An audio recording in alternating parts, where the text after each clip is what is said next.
he was born a slave, sold for a few bottles of rum.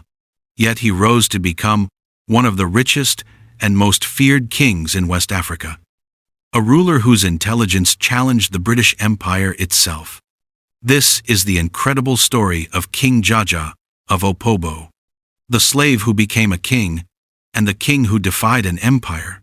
Our story begins around 1821 in a quiet village in Igbo land, Umuduru Oha. A young boy named Mbanaso Okwara Auzarumba lived an ordinary life until tragedy struck.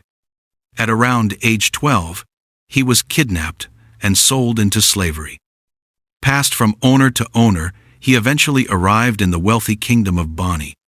There, his name changed to Jubo Juboga, but his destiny was just beginning. Even as a boy, he showed remarkable intelligence. He learned quickly. He negotiated. He managed. He impressed everyone around him with an ability far beyond his years. In a world where slaves rarely rose above their station, Jubo was climbing. Bonny was a major trading center, controlling palm oil routes that Europeans desperately wanted. Working under the Annie Peppel Merchant House, Jubo handled trade accounts, shipments, and negotiations. He became trusted, respected, and eventually indispensable. His brilliance earned him freedom, and with that freedom came a new name, Jaja.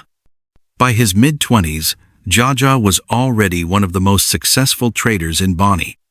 A former slave, now commanding wealth and influence that rivaled noblemen. But Bonny was divided. Two powerful houses, Manila Peppel and Annie Peppel, fought bitterly for control. Jaja, now a seasoned leader, supported the Annie Peppel house. Through strategy and diplomacy, he helped his faction gain the upper hand. But peace didn't last. Tension returned, threatening to destroy everything he had built. So Jaja made a daring decision. In 1869, he led his followers out of Bonny, sailing across the waterways of the Niger Delta, to establish a new home. This home would become Opobo, a kingdom built on unity, trade, and strength.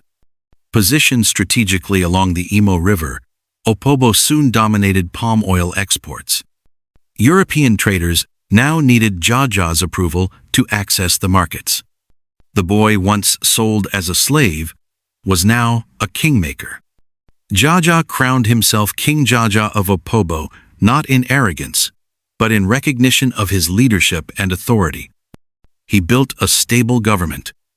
He created laws to protect traders. He established order and prosperity. And most importantly, he refused to let foreign powers cheat or exploit his people.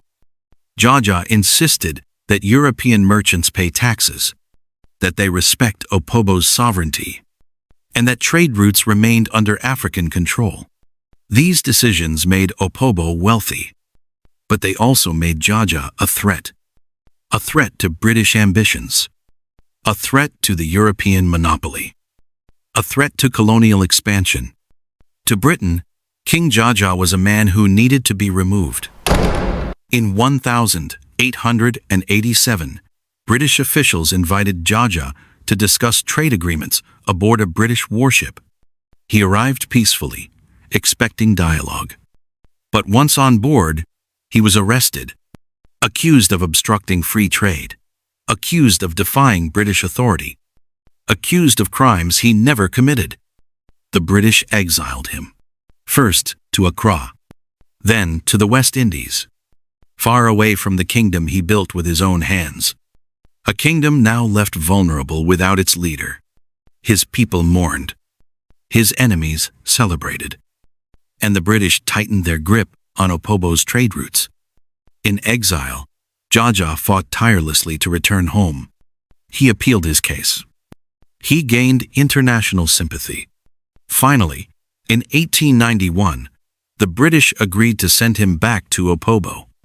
But King Jaja never arrived. He fell mysteriously ill during the journey and died. Some say it was pneumonia.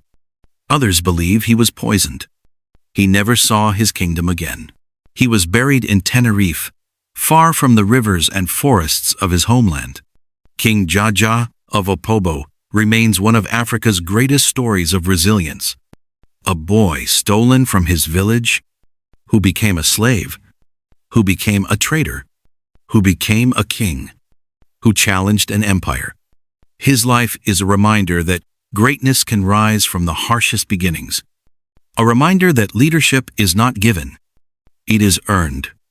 And a reminder that Africa has produced giants whose stories deserve to be told. Today, Opobo remembers him. Nigeria honors him. History celebrates him. King Jaja's legacy lives on, stronger than the empire that once tried to silence him.